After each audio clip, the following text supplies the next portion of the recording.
Começando aqui um convite, na verdade, para a nossa live especial da semana, ainda um pouco falando sobre empatia na prática, mas hoje trazendo uma pessoa muito inspiradora, que é a professora Gina Vieira Ponte. Ela tem um projeto maravilhoso e o tema da nossa live é exatamente esse: seja a inspiração que você quer ver no mundo. Então, estou passando aqui para fazer um convite para vocês e para testar também com a professora Gina, como a gente faz antes.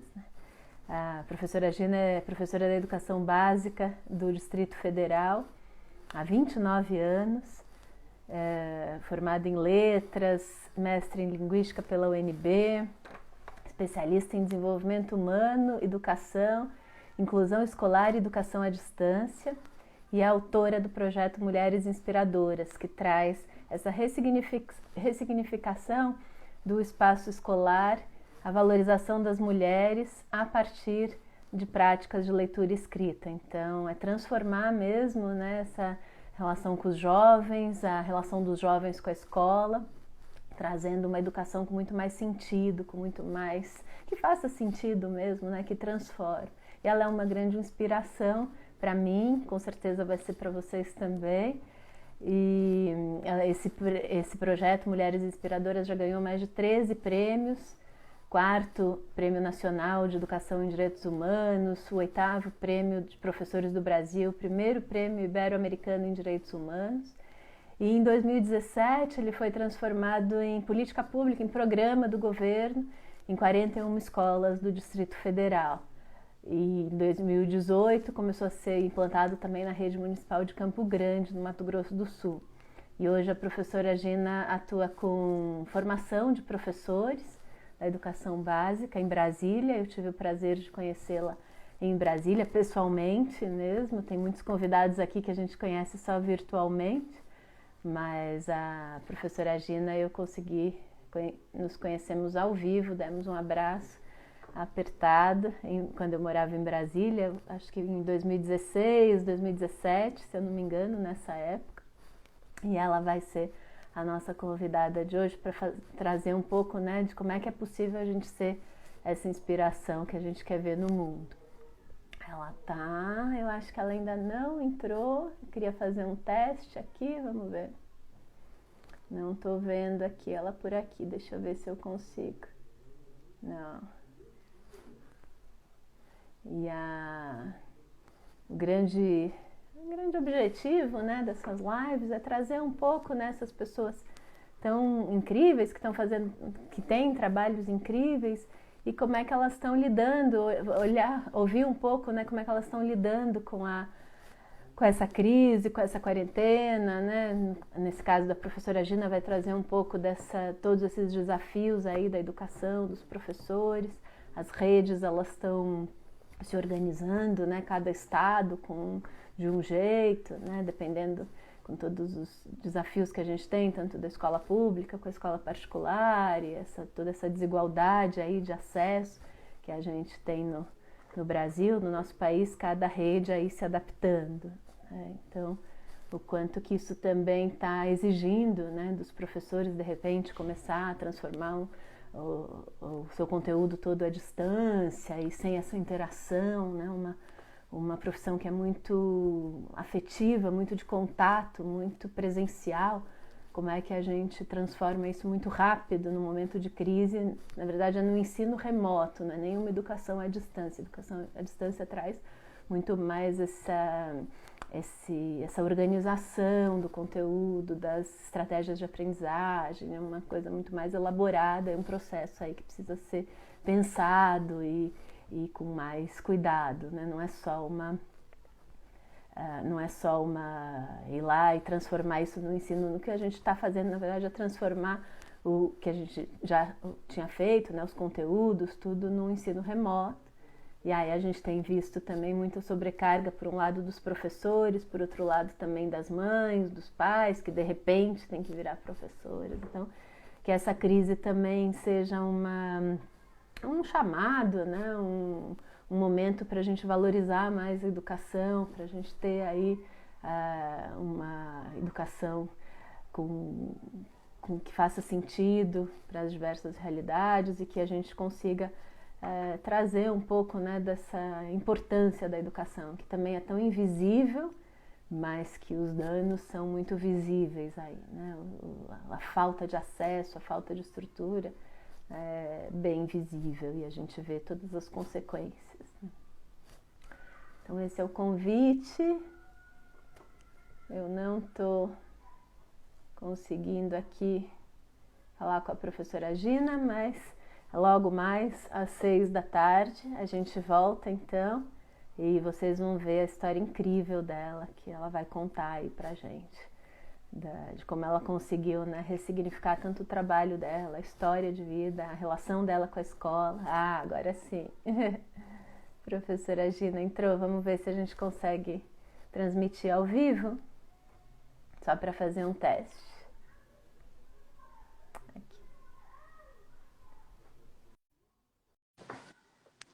Vamos lá. Conectando, vamos ver se a nossa conexão tá boa, sempre. Ei. Oi, amor. Oi, Gina, Como é que tudo tá? bom? Eu tô bem. Você me ouve bem? Te ouço bem, tô te ouvindo bem, te Ah, vendo também. A gente sempre faz esse teste antes, porque o Instagram nunca dá para confiar, né? confiar, né? Com esse... Engraçado. Ontem eu fiz um teste com o fone de ouvido, até deixei aqui, e o som tava saindo duplicado, É, né? Eu o meu tá bom? Você tá me ouvindo bem? Eu tô com o fone. tô, Não tô tá com te ouvindo não bem. tá com aquele chiado, nada, né? Não, nadinha. Às vezes é problema do fone também, né? Que Ah, entendi. ele, às vezes, algum Pode mau ser. contato, alguma coisa, né? E daí, A Graziele que entrou aí, Graziele, o Gilson, vocês podiam dizer pra gente se os nossos áudios estão bons? por Se vocês estão nos favor, ouvindo bem? Por favor. Oi, Gilson. Mac, O Daniel entrou. Oi, Daniel, tudo bem? Um monte de gente querida aí entrando. oba! Gente, se vocês puderem dizer pra gente se, por favor, a Graziele disse que tá ótimo. Ah, então tá bom. Obrigada, Graziele. Obrigada. Já são 5 para 6, Gina. Eu acho que a gente fica então. Rosimeire tá chegando.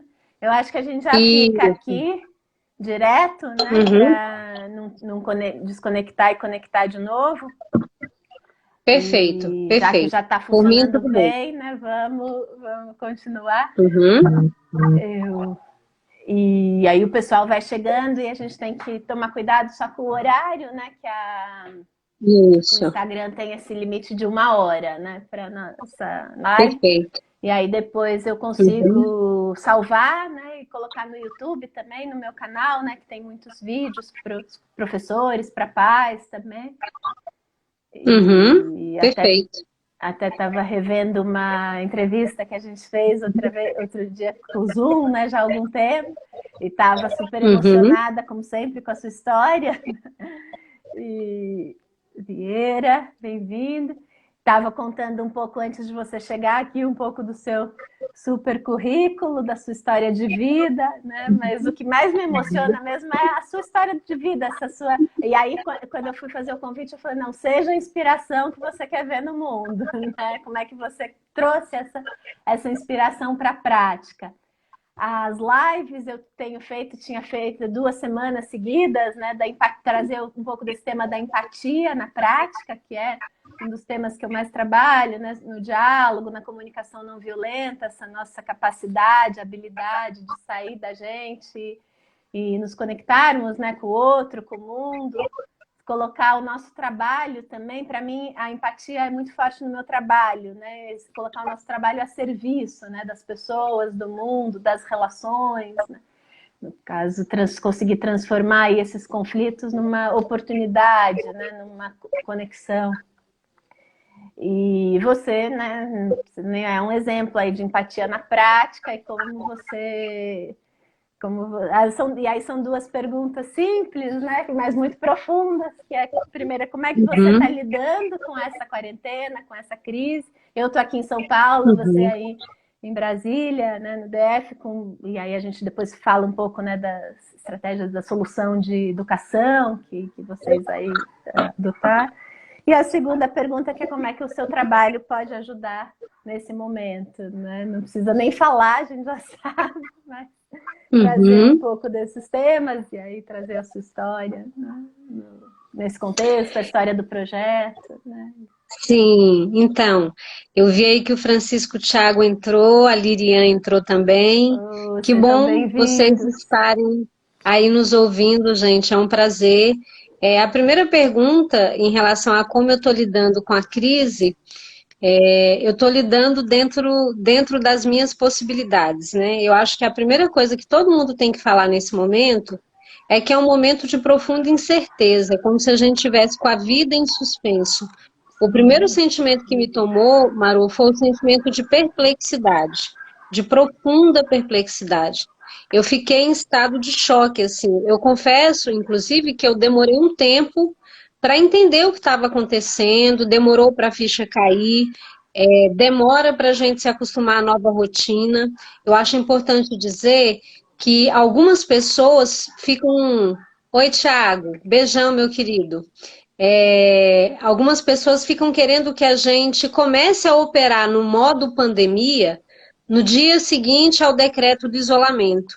E a primeira aprendizagem que eu tive em relação a isso é que nós estamos tão profundamente condicionados, né, a essa lógica acelerada, essa dinâmica acelerada, que quando a gente é colocado para desacelerar, nós somos tomados por um sentimento de culpa, de autocondenação. Eu tenho ouvido pessoas dizendo, mas eu não estou conseguindo ser produtivo, né? Eu não estou conseguindo fazer as coisas que eu queria fazer. O Thiago está até aqui trazendo, é um momento de incerteza e luta para não entrar num processo de intensificação física e mental de trabalho. Exatamente. Então, eu acho que o primeiro aprendizado para todos nós é a gente lembrar que a vida não é só trabalho, que a vida não é esse processo acelerado onde nós fomos colocados em função de uma lógica capitalista, neoliberal, que faz com que a gente acredite que o sentido da nossa vida é medido pela produtividade, né? Então, eu tô aqui me equilibrando nesses dois polos, entendendo que é um momento, em alguma medida, em que a gente tem que se recolher, sim, a gente tem que olhar para quem está perto, a gente tem que fortalecer o nosso sentimento de coletividade, de entender que aquela máxima, um cuida do outro, nunca foi tão importante, entendendo que nesse momento eu estar em casa significa cuidar do outro, porque eu não estou colaborando para que esse vírus circule ainda mais, obedecer às autoridades médicas, os profissionais, as autoridades políticas, tudo isso é algo que eu tenho que fazer. Por outro lado, esse meu espírito e esse meu sentimento de coletividade não me permite ficar tão mergulhada na minha vida e na minha rotina que eu não me pergunte sobre como os outros estão, né? Então, o equilíbrio é esse, é entender que não é um momento da gente entrar nessa paranoia de achar que tem que ser produtivo, que tem que fazer mil coisas. Também me incomoda alguns discursos muito alinhados com essa lógica neoliberal de vamos transformar isso num negócio, né? Você que era professor agora vai virar empreendedor. Eu, particularmente, me sinto incomodada com essas narrativas. Me parece uma lógica muito oportunista até. Eu acredito, sim, que a crise possa nos trazer grandes aprendizados, a gente pode sair transformado disso tudo, e eu entendo que a primeira transformação que a gente precisa buscar é questionar os paradigmas que nos trouxeram até aqui. Todos os nossos paradigmas, os paradigmas sociais, econômicos, políticos, educacionais. Então, se for para a gente atravessar essa crise repetindo as coisas erradas que a gente fazia, a gente não vai sair dessa crise transformada. Então, aqui estou mergulhada com a minha tarefa de educadora, eu me sinto educadora 24 horas por dia, ser educadora não é uma roupa que eu coloque, que eu tiro, e ser educador, antes de tudo, é ter um sentimento de responsabilidade social, como diz lindamente o Paulo Freire, é entender que nós somos parte de uma coletividade. Então, eu estou aqui fazendo comida, cuidando de filho, do marido, cuidando da casa, fazendo faxina, fazendo tudo isso, mas também em diálogo com professores e professoras do Brasil, com gestores e gestoras do Brasil. Eu tenho hoje a oportunidade de interlocução com pessoas do Brasil inteiro em função do meu trabalho, e isso me ajuda a ter uma visão sistêmica do que está acontecendo, em especial em relação à educação, né? A Graziele está aqui dizendo que as redes sociais influenciam nesse aspecto, que devemos estar produzindo e produzindo. É verdade, Graziele. Isso. Por isso a gente precisa ter coragem. Eu não sei a Marô, mas quando tem live eu prefiro fazer essa coisa dialogada, né? Sim. Sair desse formato de palestra, as pessoas vão Conversar, ver o que colocando o as que a gente pessoas está trazem. falando. Obrigada, Grazi. Eu acho ótimo quando as pessoas vão falando o que estão sentindo a partir do que a gente está falando, porque a gente vai falando dentro das necessidades delas. Grazi, deixa eu te dizer uma coisa, aí você vai dizendo para mim se faz sentido para você. Sabe o que eu percebo? Eu sou pesquisadora da área de linguística, e a área que eu pesquiso, que é a análise de discurso crítica, me levou a pensar que tudo que a gente fala, os nossos discursos, eles têm efeitos, né? Um dos aprendizados que a gente tem como analista do discurso é que os nossos discursos têm efeito. Aquilo que a gente fala, né, discursivamente, aquilo que a gente produz discursivamente, quando eu falo discurso, não é só falar, mas também a linguagem visual, da imagem, tudo isso tem um efeito na sociedade. Então, quando a gente fica repetindo aquilo que os outros estão falando, a gente pode endossar determinadas concepções de mundos, determinados comportamentos. Então também é a hora, Grazi, da gente ter a coragem, né? Você que está alinhada comigo, da gente ter a coragem de falar sobre outras possibilidades nesse momento de pandemia. Então, colocar em questão esse paradigma econômico que faz com que a nossa vida seja reduzida a trabalho. Uma economia baseada na lógica da concentração de renda. Então, milhões de pessoas trabalham para que 20 pessoas no mundo sejam milionárias. A gente tem que trabalhar, a gente tem que garantir o nosso sustento. Mas o que a gente vê é que os modelos que a gente tem fazem com que as pessoas não tenham outra coisa além do trabalho. Não sobra tempo para viver, porque elas estão lutando para sobreviver. Em especial as pessoas que vivem em situação de vulnerabilidade social ou na informalidade, que trabalham pela manhã para poder comprar o almoço, né? Ou as pessoas que trabalham em condições precarizadas, a vida delas é muito difícil. Então, a gente tem que começar a falar, mas será que a vida é só trabalho? Né? Será que o único parâmetro para medir a nossa vida é a questão da produtividade? A Dara entrou aqui e está falando que esse momento é uma oportunidade para a gente crescer como pessoa. Concordo plenamente com você, Dara. Esse momento de nos recolher, né, de estarmos com uma relação mais intensa com aqueles que são próximos de nós, maridos, filhos, esposas, né, irmãos, quem mora na mesma casa. É um momento para a gente realmente se transformar, né? Você queria pontuar alguma coisa, Maru? Eu estou aqui falando sozinha, fica à vontade. Fala também Não, é sobre isso. Eu vou colocar aqui tentar colocar o comentário e deixar fixo aqui live com a professora Gina Vieira, seja Tá. a inspiração, porque aí as pessoas que vão chegando já sabem do que a gente está falando. Mas eu senti muito isso, Ótimo. né? Eu tenho todo o trabalho no ensino superior, na pós-graduação que eu participo, então ficaram suspensos, né? Agora vai ser adiado, tudo. Mas esse trabalho todo online, né, que eu já venho fazendo há muito tempo, é o que eu consigo continuar, né? É o que eu consigo contribuir, e aí até essa necessidade, essa urgência de não, vamos trazer as pessoas importantes para falar, vamos eu colocar também essa questão, né, da empatia, do diálogo nas relações pessoais, porque a gente vai ter que conviver agora com a nossa família, né? Não tem outro jeito. E eu sinto isso que você falou dessa pressão do trabalho, senti muito também pelo lado das mães. Então, de um lado dos professores, né, que tem que virar educadores à distância do dia para a noite, né? Aí você pode, né, explorar um pouco mais isso, né? Como é que, de repente, eu tenho que aprender a gravar um vídeo, postar o vídeo, usar o Zoom, usar o Google Hangout, todas as ferramentas aí que elas podem sim nos aproximar, elas são ótimas, mas que não é nada, não é da noite para o dia, né? Isso a gente falava de diferença entre o ensino remoto e o ensino à distância, né? É uma possibilidade, sim, mas a gente está falando da educação que também tem muito desse encontro físico, presencial, afetivo, dessa troca, né? E aí, por outro lado, essa sobrecarga também que caiu em cima das mães, né? Que os e-books, eu lembro logo no dia seguinte, antes da gente ficar em casa, dia 16, a gente está em casa desde o dia 16 de março, né? Não, 1000 ideias para você fazer com seu filho, 1000 atividades para você fazer, e era o coelhinho, era a dobradura, não sei o quê. Gente, aonde que a gente vai ter tempo? E os cursos online, essa oferta incrível, né? Vários, não vai ficar parado na sua quarentena. Eu falei, gente, da onde? Que só se eu tiver 48 horas por dia, porque eu tô, né, cozinhando, lavando, com 3 meninos em casa. Claro que eles ajudam bastante, mas estão fazendo cada um a sua parte. Isso está sendo um crescimento, está sendo bacana.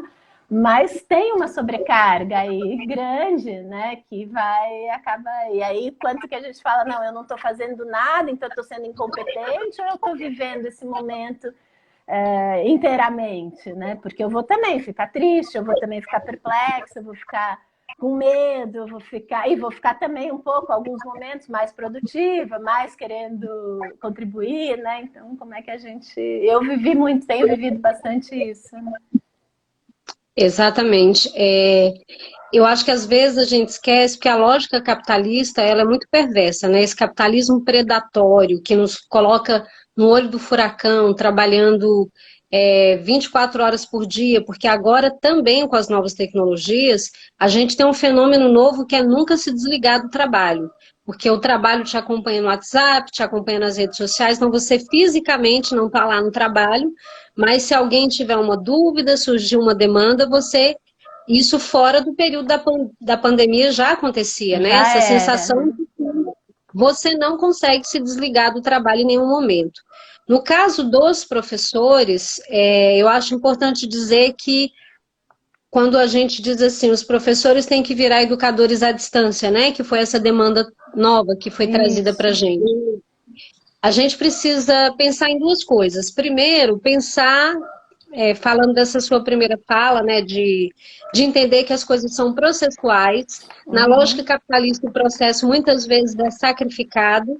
E dizer que as coisas são processuais significa que cada um de nós vai levar o seu tempo para lidar com essa pandemia. E tem dois valores que não podem ser perdidos de vista nunca, que são valores associados ao nosso bem-estar geral e à nossa saúde mental. Não dá para pensar em nada que não esteja associado a isso nesse momento. Então, por exemplo, como eu falei para você, eu estou conversando com gente do país inteiro e quando eu ouço isso, eu tô postergando as minhas atividades, eu estou procrastinando, eu não estou conseguindo me sentir produtiva, o que eu digo para essa pessoa é: talvez o seu corpo venha há muito tempo te pedindo autorização para você fazer uma pausa. Sim. Respeite o seu corpo. A gente fica admirado com a quantidade de pessoas que estão adoecidas psiquicamente, mas é exatamente esse o problema. Nós todos somos obrigados a funcionar do mesmo jeito, como se todo mundo tivesse os mesmos processos, como se todo mundo tivesse condições de dar as mesmas respostas. As nossas especificidades não são respeitadas. Esse é o momento em que você pode fazer isso. Essa semana eu estava conversando com meu companheiro que eu estava me sentindo muito culpada porque todos os dias depois do almoço me dava um sono, me dá, né? Um sono gigante, eu não conseguia ficar em pé, eu tinha que deitar e dormir. Eu falei, gente, eu tenho 1000 coisas para fazer. Depois eu falei, mas espera aí, eu tô aqui, a gente tá, né, fazendo comida, limpando casa, cuidando de filho, fazendo 1000 coisas. E o corpo vai sentir cansaço. Só que como a gente acha que porque não está saindo de casa para trabalhar, a gente está entregue ao ócio, a gente pensa que não tem direito de tirar uma soneca depois do almoço. E aí eu pensei, gente, a gente tem que aprender a viver um dia de cada vez. Talvez quando eu voltar a trabalhar, essa soneca depois do almoço não vai existir. Não. Mas se é possível nesse momento descansar o meu corpo, me desligar de tudo no meio da tarde, depois de ficar horas na cozinha preparando uma refeição e lavando a louça, por que que eu não vou fazer isso? Entende? Sim. É um momento também da gente, eu acho, né, fazer esse movimento de olhar para dentro de si, entender quais são os seus processos, entender quais são os seus limites, entender quais são as suas possibilidades, porque a gente está numa lógica tão frenética, tão acelerada, a gente estava antes da pandemia, alguns de nós, né? Que a gente nem tem tempo para escutar a si mesmo, para escutar as nossas angústias, para escutar as nossas necessidades. Grande parte dos quadros de adoecimento psíquico, e aí eu posso falar do lugar de quem teve uma depressão, uma Isso. só não, eu já tive pelo menos 2 episódios muito sérios de depressão, um na adolescência e um por volta dos 27 anos, e nos 2 casos, o que acontecia era, eu estava desrespeitando os meus limites. Eu estava passando por cima e indo além do que a mente e o meu corpo podiam suportar. A depressão, no final das contas, depois de eu viver a experiência e depois de pesquisar muito sobre o tema, eu descobri que ela é um pedido de socorro do nosso corpo. A depressão, na verdade, ela é uma bênção no sentido de que é quando o seu corpo diz para você, para, você está no caminho errado, não está legal, você tem que mudar alguma coisa. Eu não vou continuar se você for por esse lado. Então, esse momento da pandemia também pode ser um momento importante para a gente exercitar o nosso conhecimento. A gente parar para pensar melhor como é que eu funciono, o que que me faz bem, o que que me acalma, o que que me tranquiliza, o que que me dá prazer, o que que me faz sentir vivo e vibrar, porque é como se a gente tivesse, Maru, no modo automático, é como se a gente tivesse ligado num botão, aí você acorda, vai para o trabalho, executa as tarefas, volta, sem muito tempo para pensar na vida. Esse seria um primeiro ponto. Um segundo ponto que a sua fala trouxe para mim é sobre a questão da educação, que é sobre o que eu tenho dialogado mais nesses dias, né? Depois que houve o anúncio do que as redes iam fazer, né? Eu acho que é importante trazer uma questão essencial que eu sinto assim, as redes estão sendo pressionadas a dar respostas institucionais para a questão da educação. Eu sinto, inclusive, que em alguns casos isso é pautado pelas escolas particulares. Como nas escolas particulares existe o pagamento de uma mensalidade e o pai entende que ele está pagando por um serviço que não está sendo prestado, há uma pressão para que a escola dê uma resposta. E muitas vezes a rede pública de ensino vai a reboque dessa pressão. A gente precisa entender o seguinte, nesse momento, ser secretário de educação, gestor de escola pública não é fácil. Porque é necessário dar respostas, algumas pessoas têm o desejo de que hajam respostas rápidas. Eu quero registrar aqui a minha admiração pela minha rede, que está tentando dar essas respostas institucionais, burocráticas, usando o canal da TV Justiça, usando formação para professores em teleaulas. Eu tenho conhecido iniciativas de outras unidades da federação, estou acompanhando um pouco a secretária de Educação de Londrina, que é a Maria Tereza, que está fazendo um trabalho super legal lá em Londrina, e eu acho que esse é o momento da gente pontuar algumas coisas. Primeiro, eu, professora Gina, sou absolutamente contrária à adoção da educação à distância na educação básica.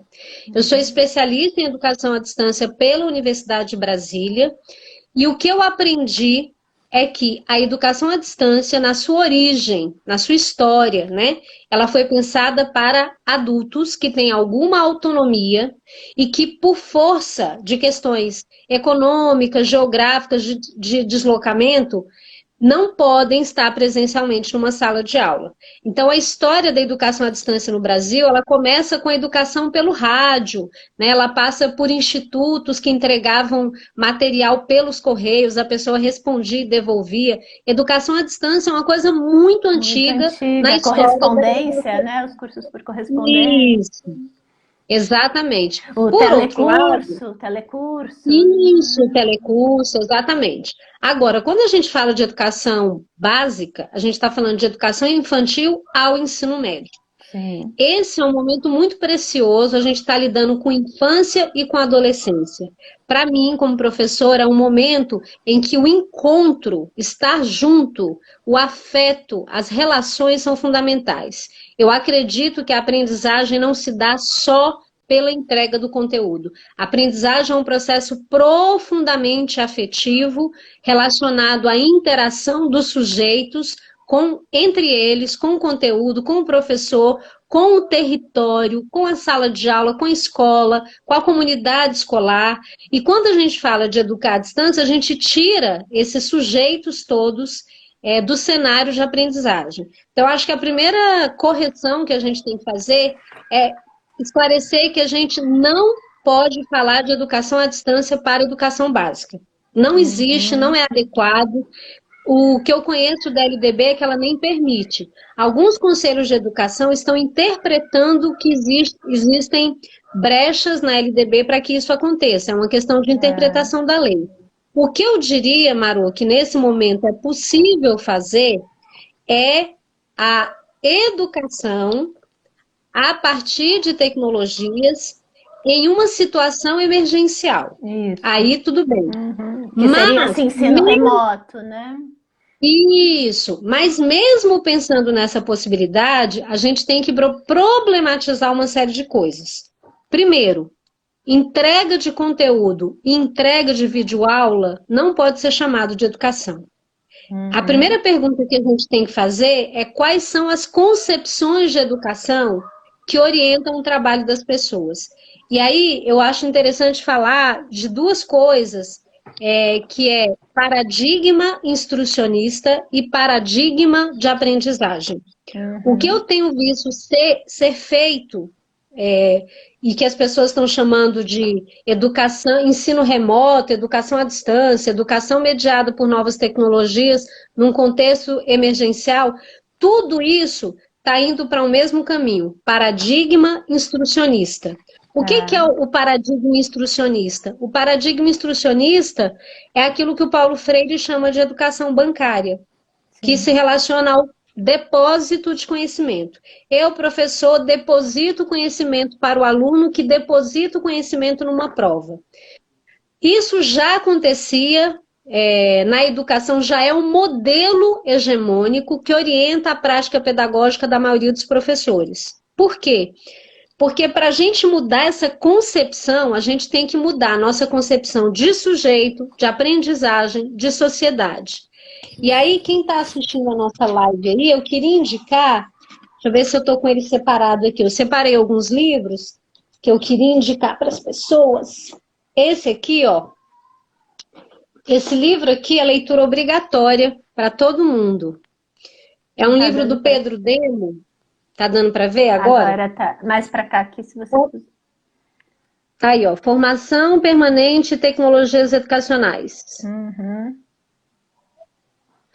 Deixa eu ver se eu consigo ler um trechinho dele aqui, que é super importante, Marô. Ele diz assim, ó. O estudante precisa marcar-se pela aprendizagem ativa, no sentido autopoético da construção de sua autonomia. Essa ideia é fundamental, porque ela sozinha já demandaria mudança radical.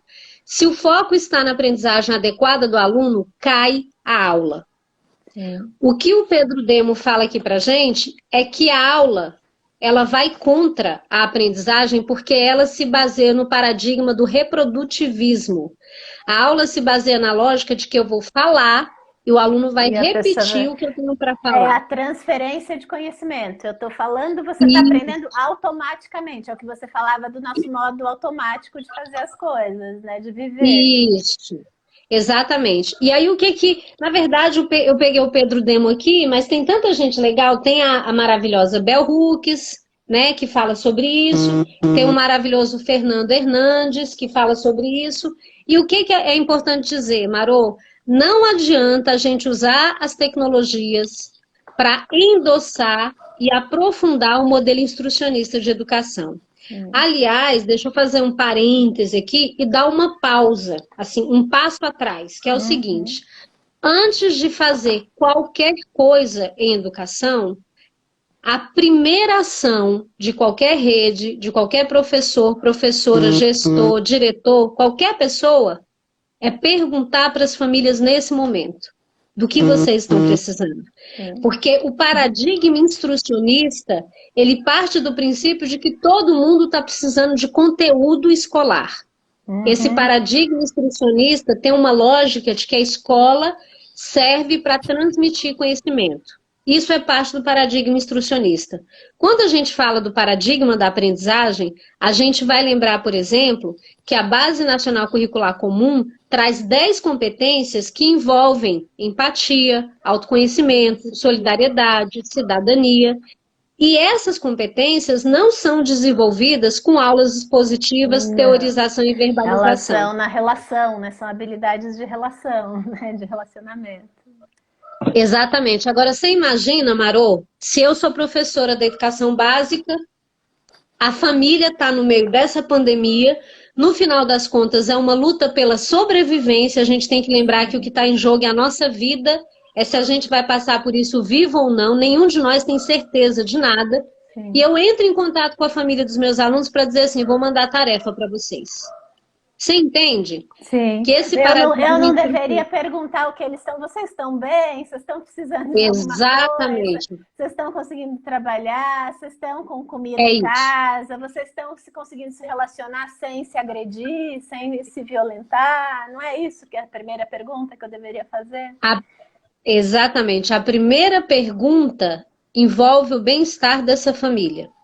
A gente pode deduzir que a família está passando fome? Pode deduzir. Só que, na maioria das vezes, o que a educação deduz? Que a gente precisa entregar conteúdo. Mandar planilha de atividade. Sim. Então, a primeira aprendizagem que a gente precisa ter, o primeiro legado, né? Porque a gente espera que essa crise deixe um legado. Se as crises vêm, elas não nos ensinam nada. Alguma coisa muito séria aconteceu, porque a gente sempre sai muito transformado de uma crise. Então, para mim, o primeiro grande legado que essa pandemia pode deixar para a educação é um maior sentimento de valorização dos professores e das professoras. Né?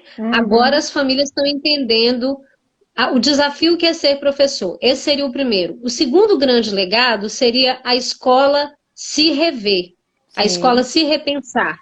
Que escola que nós temos e de que escola nós precisamos para a gente cumprir esse papel social de ter uma escola que colabora para a formação de pessoas melhores.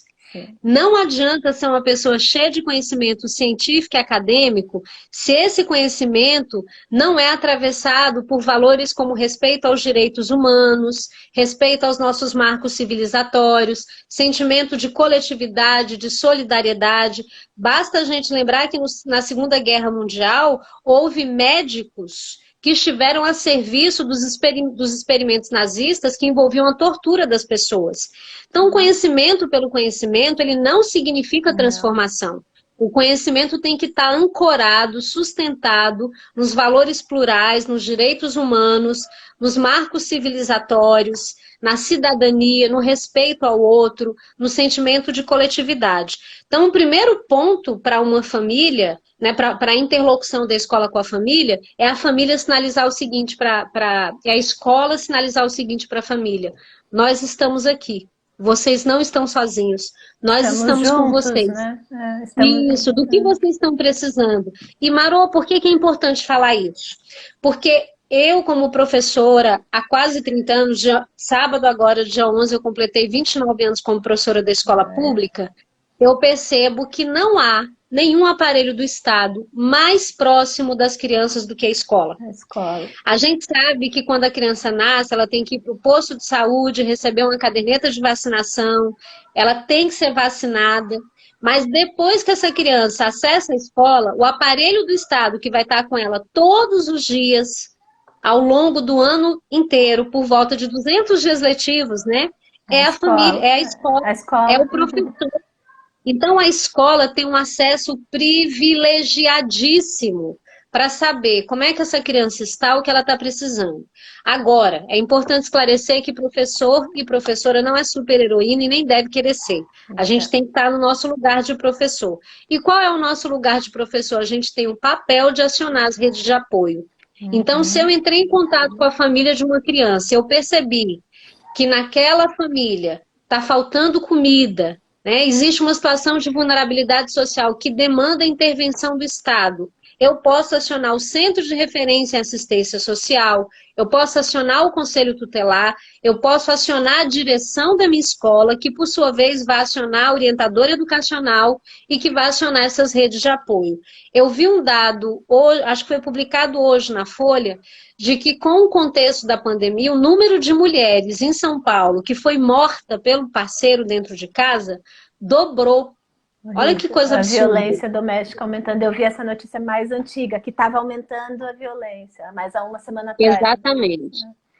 Exatamente. Então, porque o isolamento, ele vai, né, te colocar ali em contato 24 horas com o agressor, né? Então, olha os problemas que a gente tem que lidar, que eu acho que poucos países que já atravessaram essa crise estão tendo que lidar. A gente fala, como é que vai... E aí, os exemplos também, né? Paraisópolis conseguiu se organizar com os presidentes da rua. Eu acho que eles têm esse contato muito próximo, quase como agentes de saúde mesmo, e contrataram médicos, a equipe é UTI móvel e tal. A potência também dessa comunidade, né, que traz nesse momento de crise. Não, a gente aqui vai se cuidar, a gente vai achar um jeito, se estão se protegendo. E, por outro lado, o quanto de vulnerabilidade a gente tem, porque o coronavírus nunca está chegando agora nos países com maior desigualdade social. Acho que o Brasil, né, é um dos primeiros que está enfrentando com o nível de desigualdade que a gente tem, né, e de outras questões que a gente ainda tem que lidar, né? Eu ouvi outro dia no Jornal da Cultura, a pobreza é o que mais mata as pessoas. Né? Exatamente. Então já vai continuar existindo essa pobreza. E ainda tem a Covid, ainda, né, como mais uma questão, mais uma crise. Né? Os outros problemas não pararam por conta da pandemia.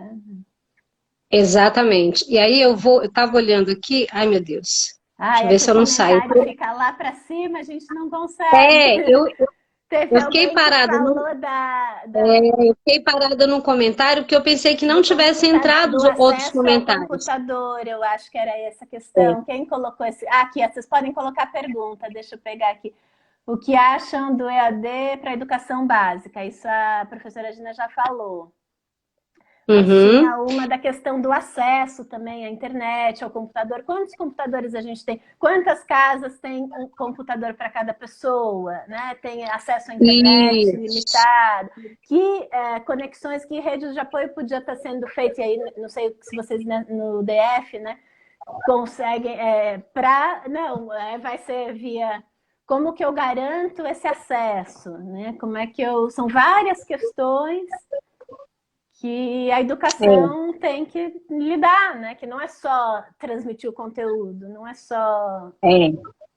Exatamente. Eu vou dar uma geral aqui nas mensagens para ver se tem alguma pergunta. Você consegue ver as que ficaram para trás? Eu não consigo aqui.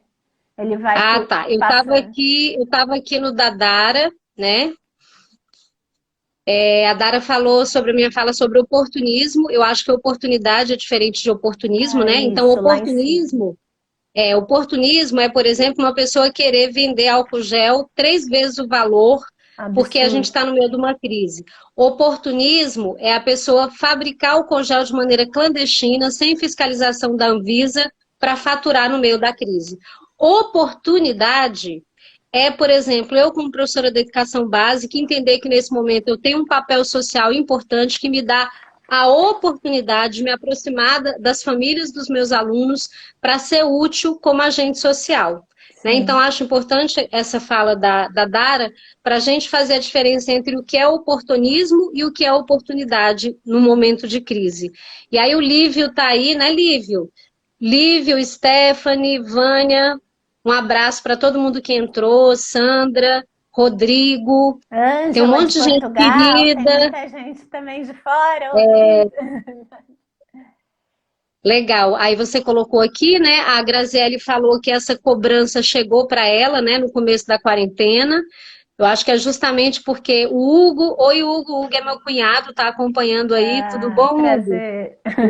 Um abraço, a Gemima entrou. Então, antes da gente de olhar essas questões aí, a gente estava falando sobre a educação, né?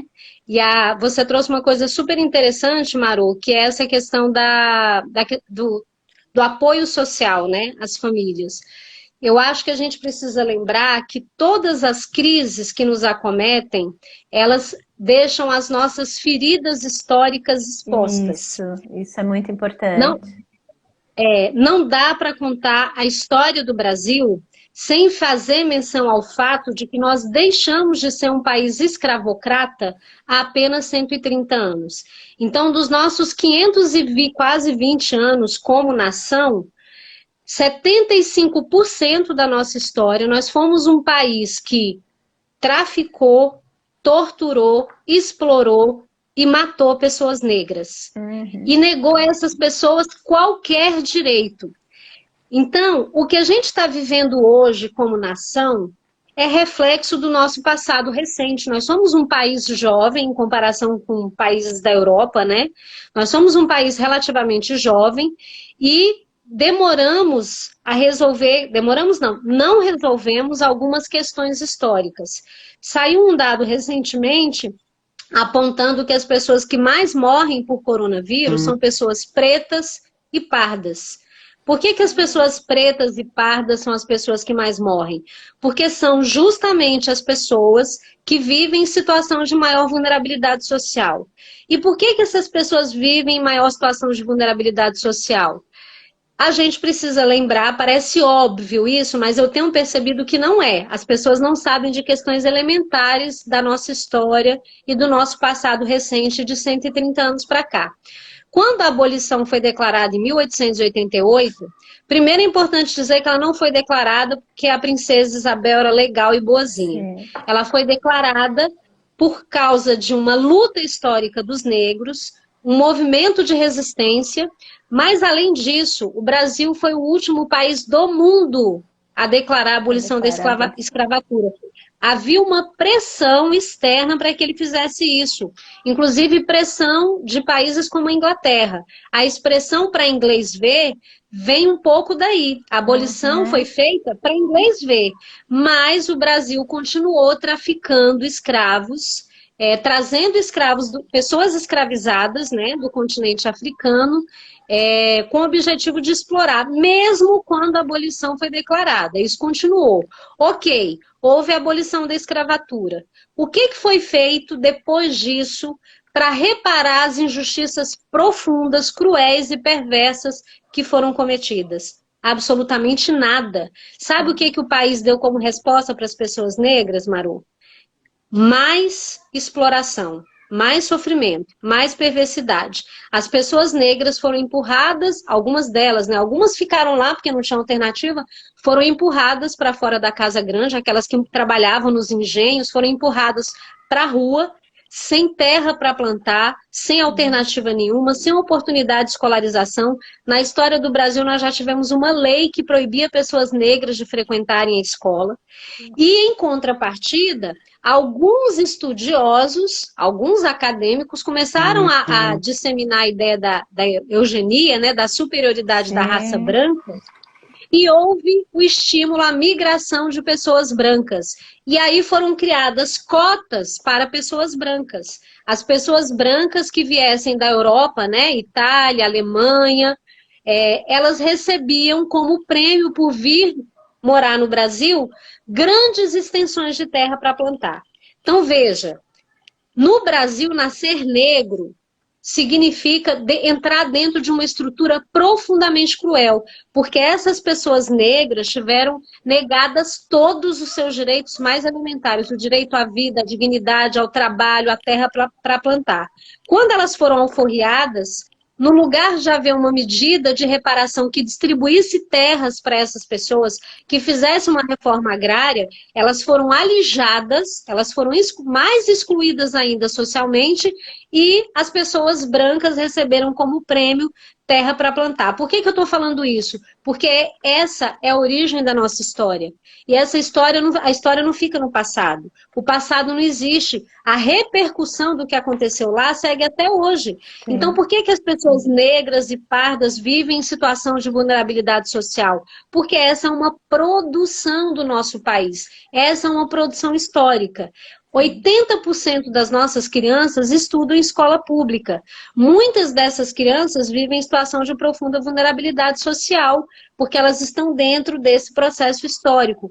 Por isso, a gente não pode, nesse momento, dar como resposta da educação apenas respostas institucionais e burocráticas. A gente precisa dar respostas pedagógicas, a gente precisa dar respostas humanas. E resposta pedagógica e humana é tudo aquilo que nos coloca nesse movimento de cuidado com o outro, de empatia com o outro, de olhar para os meus estudantes e conversar com eles, e saber do que eles estão precisando, e saber como eu posso ajudá-los. Inclusive, a gente está lidando com uma situação que, do ponto de vista administrativo, é complexa, que é a seguinte: os professores estão afastados da sala de aula. Portanto, eles não têm como cumprir o seu trabalho no modo convencional, presencial. Sim. Por outro lado, as secretarias de educação não podem exigir que eles executem teletrabalho, porque a gente não tem a garantia de que todos os estudantes têm condições de ser alcançados por atendimento à distância, remoto, certo? Então, o que acontece? Não dá para exigir que o professor trabalhe. O que eu tenho dito também é que a gente tem que apoiar aquele professor e aquela professora que, de alguma maneira, quer continuar conectado com a sua turma. Mas esse professor também está entendendo que é um movimento voluntário. É um movimento de dizer assim, gente, o mundo está em crise. Está todo mundo querendo ajudar. Eu também quero ajudar. Como é que eu posso ajudar? Então, eu sinto aqui em Brasília, por exemplo, esse movimento das coordenações regionais de ensino muito engajadas em apoiar professores para que eles sejam esse ponto de apoio nas comunidades onde eles atuam.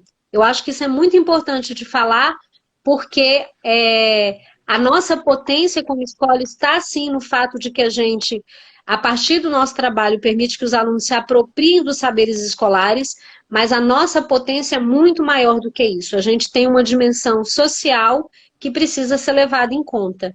Graziele falou alguma coisa, a Patrícia entrou aqui, a Vânia falou que não estamos acostumados a ter tempo. Oi, Patrícia, um abraço para você. Concordo com você, Vânia, a gente não está acostumada a ter tempo. A Nayala, que é professora da Rede Estadual da Bahia, diz que está se sentindo dessa forma. Eu acho que você está dizendo sobre se sentir pressionada, né, Nayala? Me fala aí um pouco como é que você está fazendo a interação com os seus alunos, se você está conseguindo manter contato com a família deles, o que você está sentindo. A Cida diz que é uma situação delicada nesse momento. Espera aí um pouquinho. Vamos ver aqui. A Rai entrou. Rai, querida, foi minha aluna na educação de jovens e adultos. Ela te deu parabéns. Que saudade de você. A Rai era uma estudante super dedicada. Muito bom te rever aqui. O Lívio, querido, trazendo, eu não vou mais lavar os pratos. Agora na quarentena tá todo mundo tendo que lavar prato, né, Lívio? Chega! É uma menção a um livro fabuloso da Cristiane Sobral, que inclusive problematiza isso, essa lógica perversa que estabelece que o trabalho doméstico, o trabalho braçal, fica restrito às mulheres negras, né? Essa conjuntura fez com que pessoas que nunca fizeram trabalho doméstico, gente que nunca fez a própria comida, está sendo obrigado a fazer isso, porque é óbvio que a gente tem que permitir que as trabalhadoras domésticas gozem dos seus direitos trabalhistas com toda a segurança nas suas casas, né? Então vai ser também pedagógico para todo mundo reaprender a fazer a própria comida, lavar a própria roupa, cuidar da própria casa, né? Isso é bem legal. A Nayala está falando que uma grande preocupação que ela tem é quanto à exclusão do ensino à distância nesse período de distanciamento social. Concordo com você, Nayala. A gente precisa lembrar que, como eu disse, nós vivemos num país marcado por profundas desigualdades sociais, então você vai ter crianças que vão ter em casa uma internet de banda larga, né, um sinal de Wi-Fi de alta potência, vai ter um computador com um super processador, mas você vai ter crianças também que não terão, que vão ter um déficit na alimentação porque não estão indo mais para a escola e não estão tendo a chance A de garantia a da merenda. merenda, né? Aqui no estado, imagino que no DF também essa garantia que a merenda vai continuar chegando, né, nas casas. Exatamente. Então, nós, como professores e professoras que nos percebemos como agentes sociais, como intelectuais orgânicos e como intelectuais transformadores com compromisso com as questões sociais, a gente não pode permitir que a educação seja, nesse momento, uma ferramenta de mais produção de desigualdade social. A gente precisa alcançar e atingir a todo mundo, respeitando a especificidade de cada um, né?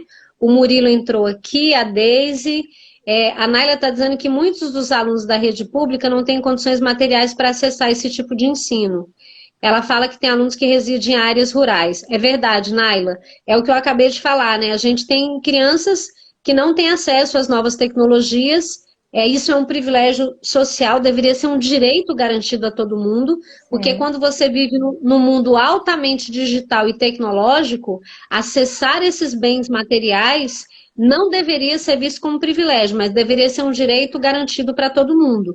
E aí volto a dizer, se a gente eventualmente tem um aluno que não tem condições de ter interação pela internet, o que a gente vai fazer? Por exemplo, a Naila que está numa área rural, pensar em escrever cartas para a família desses estudantes, pensar em fazer ligação convencional, pensar em acionar um carro de som, pensar em acionar as redes de apoio para que agentes sociais possam visitar essas famílias, saber o que está acontecendo. Eu penso muito, Marô, que nesse momento uma prioridade é reduzir o sentimento de solidão que essas famílias estão enfrentando. Sim. Porque o isolamento faz a gente se sentir só. Às vezes, o contato da escola, de uma professora ou de um professor, traz esse sentimento de conforto, traz esse sentimento de calmaria. Então, às vezes, a própria escola contratar um carro de som para passar numa área rural dizendo, olha, se você que estuda na escola tal, tem interesse em receber atividades, precisa de atendimento, precisa de apoio, entre em contato com o telefone da escola, né? Ou entre em contato aqui no carro de som, a gente tem que dar um jeito para chegar para todo mundo. Eu vi agora na Semana Santa, a família do meu marido é de Araçuaí, norte de Minas, quase na Bahia, né? E passou, o Jesus está aqui, né? Claro, né? Na sexta-feira santa, no domingo, mas passou o padre, saiu da igreja, foi com o carro passando em todas as casas, e todo mundo foi para fora, com o distanciamento, né? Sem chegar muito perto, mas era ali aquela mensagem, por que não, né? As escolas, né? Usar essa tecnologia, né? Rudimentar, né? Tão simples, tão humana, eu falo muito de tecnologias humanas inovadoras, né? Olhar, sentar e conversar, olhar no olho, pegar o telefone, escutar, são tecnologias humanas que são inovadoras porque elas não estão sendo usadas como deveriam. É verdade, é verdade. Tem gente entrando aqui, ó. Gente, nós estamos a 15 minutos de terminar, né, Marô? Porque a gente só tem... tomar o cuidado, porque eu e a Instagram vai derrubar a gente. Mas eu estou super atenta ao tempo. Perguntas, tinha uma aqui no DF, áreas em que a TV Justiça não é sintonizada, às vezes nem as grandes redes pegam. Da Vânia, isso. Né? Então, sim, bem lembrado. Não chega a todos, bem lembrado, né? Tinha uma da a Flávia. Pode falar. A Flávia, você é de onde? A Flávia, pretinha como eu, falou assim, você precisa estar em rede nacional, Gina. Obrigada, Flávia. Eu, inclusive, gente, vou fazer uma live pelo Instagram. É uma live com foco numa conversa com professores, tá? Eu preparei um roteiro bem bacana para falar sobre as questões de o papel social da escola, o atendimento remoto nesse momento de crise, Vou aprofundar a discussão sobre o paradigma instrucionista e o paradigma da aprendizagem. Então, daqui a uns dias lá no meu Instagram eu vou anunciar. Quem ainda não me segue no meu Instagram é @professora Gina Vieira. A gente vai ter a oportunidade de fazer um debate mais detalhado, mais aprofundado sobre essa questão. E aí, quem tiver pergunta, já manda lá no @professora Gina Vieira para a próxima live, mas já manda aqui também, porque a gente tem só 15 minutos, agora temos 13 minutos. Deixa eu ver se tem algum... Ah, não, ele já está colocando aqui para mim 51 restante, não. De 1 minuto aqui, não, acho que bom. Qualquer coisa, se a gente cair, a gente volta. Ele está nessa contagem aqui regressiva aqui, mas a gente volta, vocês voltam também para fechar. A gente pode entrar de novo. Isso, você pode chamar de novo que eu entro, eu fico atenta. Eu acho que o mais importante é a gente contemplar o que as pessoas estão falando aqui. E aí a Vânia falou que a pandemia ela aumenta o fosso social, no caso da educação, e ela dá mais visibilidade para as nossas injustiças sociais, né? Nossa, tem muita gente aqui. Como que as escolas ensinam sobre essa fase da nossa história? Muita coisa nos últimos 39 anos ou continua